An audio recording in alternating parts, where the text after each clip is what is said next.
اچھا ایک سوال شیخ بہت کرتے ہیں لوگ کہ عذاب روح کو ہوتا ہے یا جسم کو ہوتا ہے یا دونوں ایٹ دا سیم ٹائم؟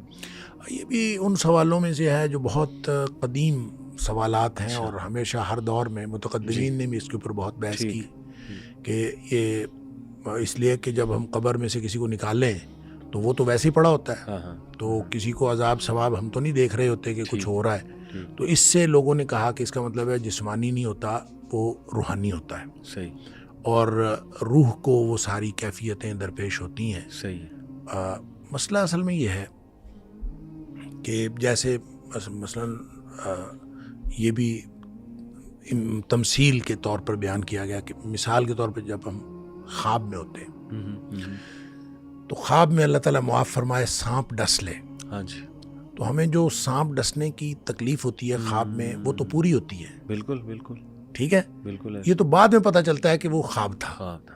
یہ بات یہ کہ یہ روحانی ہوگا یا جسمانی ہوگا، اس بحث کو ہم یوں کلوز کرتے ہیں کہ اگر روحانی ہو جی تو پھر اس میں اتنی حیرت والی کیا بات ہے؟ صحیح بالکل بالکل ٹھیک ہے.